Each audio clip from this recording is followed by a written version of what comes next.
in Karen's world, it's free speech as long as I agree with it. It's what woke means is anything I disagree with. So speaking of authoritarians, that was old Karen. So we'll play a bit of this. And, you know, I think we're going to have to turn this into a drop at some stage, Chewy.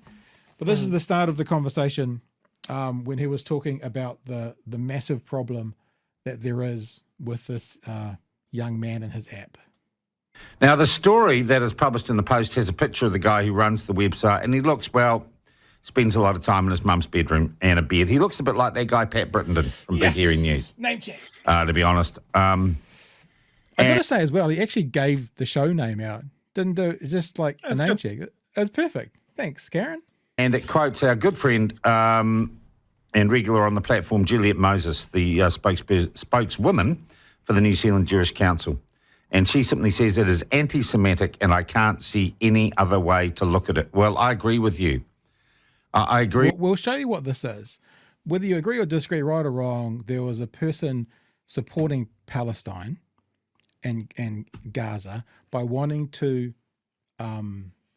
boycott Israeli products. And to say it's anti-Semitic, quote, and I can't see it any other way, speaks volumes as to potentially the messages that are needing to be put out on this platform. To say, like, if you don't want the Israeli soccer team to win, then you're anti-Semitic. If you don't want the Israeli business to win, then you're anti-Semitic. If you think people should stop using this, yeah. So we'll play a bit more of this and we'll get to it. I'm going to show you some of the stuff that he's badgering on about as well. I agree with you, Julia. And as much as this website, Halal Kiwi, has absolutely no reach, the guy who's a computer programmer, his only advertiser is himself. It's a moment, and it's a bit pathetic. It's a bit rabbit hole radio-ish, really. But I think the trend that it might suggest is really concerning. What trend is that, Karen? And gosh, this probably goes against my basic philosophy. I think this is a point where regulation and authorities do need to step in and say, no, you cannot do this. We cannot live in a country where you suggest boycotting or damaging people commercially because of their faith. We should be living in a country where the state can step in and stop protest. Now, don't get it twisted. Don't get it twisted. Not against the Jewish faith, against Israeli product and business. Now, to be honest, I'm not even interested in having a debate or a conversation around, is the boycott a good idea? What I want to do is show you Karen showing his whole ass. And I'm sorry about the visual imagery that might have come with that for a split second.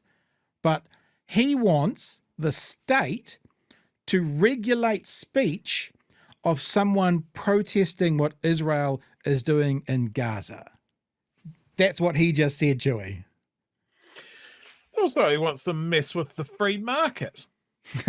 Like, if people don't want to buy a product because of where it's from, well, apparently you can't know where it's from. You can't make your decisions based on that. Oliver. I'll call him by his name. Oliver. Ollie. Little Ollie can't hold a coherent position to save his life. The fact that here we are, 6 months into this, and he's still coming down on the side of an authoritarian Israeli regime that is carpet bombing civilians, women, children, all of that sort of stuff. And he's still worried about someone with, by his own admission, has a tiny reach and a tiny, and suddenly that's enough for him to call on the government to step in. What the hell? Hey, look, I guess the only problem for Karen now is, that he's happy that those woke Labourites got out, because maybe they would have crushed the neck of the person. Not these free speech people, not these David Seymours. They're all free speech. They wouldn't do that, would they? I'm glad you brought up the woke. The woke word. This is bad. He loves go woke, go broke, which is a boycott. Yeah. It is a call for a boycott. Yes.